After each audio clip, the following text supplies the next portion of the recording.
versus Ronda Rousey. The biggest star in mixed martial arts.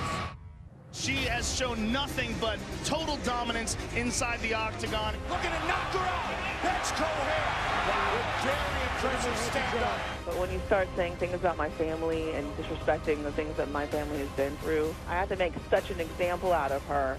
This is personal. It's about proving a point and punishing someone. Okay, so we welcome in MMA analyst Chael Sonnen to talk UFC 190 Saturday night from the HSBC Arena in Rio. Obviously, bantamweight champion Ronda Rousey making her 6th title defense against Brazil. Let me make sure I get this name right. Brazilian striker. It's Bethe Correia. I think that sounds perfect. Nailed it. Yeah, hi. Nailed it. Yeah, even if it's not. But let's talk about these two. There's been a war of words going on for some time. I think, obviously, a little bit of trash talk is expected, but it got out of hand. Okay, so let me tell you guys what happened. Bethe Correia said, and I quote, "When this fight is over, Ronda Rousey's going to want to commit suicide." Now, there is no way to make a suicide comment lighthearted or funny. There just simply isn't. Also, what she did not know is Ronda Rousey's father died of a suicide when Ronda was a little girl. This was the motivation that Ronda needed. Ronda seeks motivation. Obviously easy to find. In Bethe's defense, guys, she immediately apologized.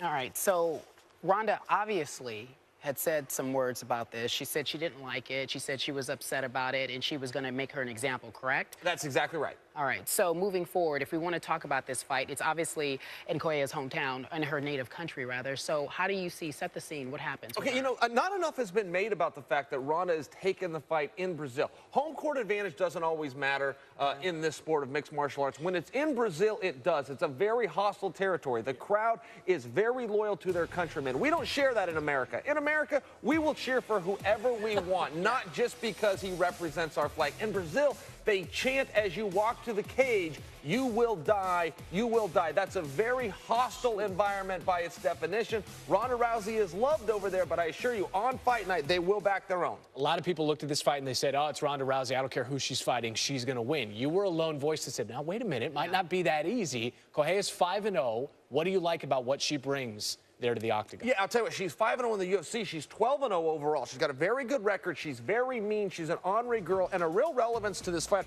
You know, when you watch her here, this whole highlight reel is largely going to be her striking. She dips to the left. She throws a powerful right hand. She's good at blocking defense. She comes right back with shots. This is what a good fighter does. But as you watch her boxing ability, as you watch her able to land these strikes at will, guys, what you're not seeing is the reason she's on her feet is because her grappling is so good. That's where everybody has struggled against Ronda Rousey. She gets him to the ground. She stretches her arms out. Bethe's a little bit different. Bethe's wrestling is to the point that she can let the fight stay on the feet as long as she wants, and she delivers big, powerful shots.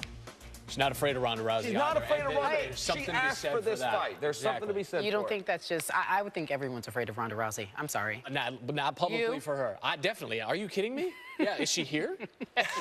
Is she hiding here somewhere? I'll go to the other studio. All right, Chael, we appreciate that. We're going to get a prediction from you next hour as to whether you like Bethe even more than perhaps other people. Okay, well, thank you so much, sir. Coming up next, folks, take a look. We are in Inglewood, Colorado. Do we see Peyton out there? There he is. We are back. SportsCenter on the road at Broncos training camp.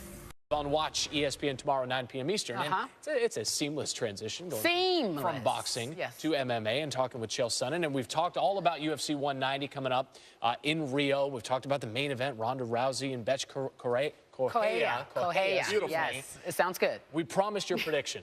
You are going to deliver on that promise. You said someone's gotta go. It has to go. Look, we got 2 undefeated ladies in there. I think this is pretty simple. If Ronda Rousey can get to top position, and she's an Olympic bronze medalist, says that she can get on top with her judo background, I think that she can wear Bethe out. Now, I think skill for skill, Bethe can keep up with her on her feet. I think Ronda's got big problems, particularly if Bethe gets inside and starts working those body shots. She can drain Ronda's battery down. If Ronda's condition is superior, it should be, guys, but Ronda has a problem, which is she has been in about a total of 60 seconds worth of fighting in her last 3 competitions. If she begins to get too comfortable with herself, hasn't put the miles in on the road, hasn't put the time in the gym, and she doesn't show up in shape, she's got big problems. So you say? Ronda Rousey.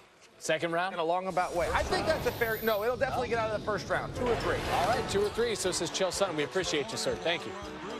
We've got top 10 plays. He's hanging out with us. The not top 10. And you and I both chuckled at this one.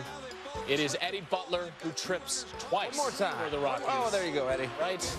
And he was definitely out. All right, Dodgers, Mets. Carl Crawford pops up left. Take a look. Conforto, Tejeda, both go for the ball. Mine, yours. That happened to us when we were on the set the other day. Yeah. Remember? It was, yeah, and I got the worst of it. You did. Yeah. Number 8, Phillies, Cubs. Freddie Galvis to right. Addison Russell missing the diving catch. You applaud the effort. I don't know where this was intended for Anthony Rizzo. To no one in particular. To no one. No one. And Chael, you said you played baseball. You ever do something like that? Yes, he did. No, but I could have. That was in my wheelhouse. What about this? White Sox, Red Sox. Take a look. Mike Napoli strikes out looking. He slams his helmet on the ground. It bounces and, yeah, it's the umpire. You think he did it on purpose? I don't think so. I don't know. I don't think he saw it until we played it on SportsCenter. I didn't even know what was going on. Number 6, Phillies, Blue Jays. I got it, you got it. Nobody's got it. Who's got it? Me? Cody Ashmus playing it. 3 Phillies there, right in the middle. Everything coming up Millhouse for the Blue Jays lately. Okay, so you know what? I don't think these guys are as tough as they say they are. There's a staffer posing as an Ohio State mannequin. He scares Cardale Jones and Chris Samuel. Really? They're really scared? Come on. He tumbles in the chair. It seems a little staged to me. I'm not buying it. For sure. Number 4, Braves, Phillies, Dom Brown trying to get back to second base. Tagged by Andrelton Simmons. Umpire calls him safe, but look. Simmons. I don't know what's so bad about this. He tried to get him, he missed. Brown took his hand off the bag. He's out. What are you doing? This is the best right Here here. we're coming in at number 3, Pirates, Twins. Andrew McCutchen gets a base hit to right. The ball gets by Nunez at it's not over yet. Then runs And into here it is. McCutchen, We're still not done. trying There we to go. run home. You know what? You doofuses. He scored, though. McCutchen scored due to interference, so that's a top, kind of. Giggling at this. He loves It's not. I don't know how that's not the best. Number 2, Yankees, Rangers, Prince Fielder to the right side. And it's sort of second, but look at the hit. It's Elvis Andrus. Look at that. Well, wait. What happened there, guys? Anybody You wanna said weigh it on was this? downtown business It was earlier. the downtown business district is where. Yeah, downtown it. business district. And number 1, single A baseball, Delmarva Shorebirds, Augusta Green Jackets, Elier Leyva hits the home run, but he's out because he doesn't touch home plate, and that is your happens. worst play of the week. The Not Top 10 is brought to you by Geico. 15 minutes could save you 15% or more on car insurance. For Randy Scott and Carrie Champion, that wraps this hour of SportsCenter. Another live hour SportsCenter coming up. Chael, thanks for hanging out with us What am I live. saying?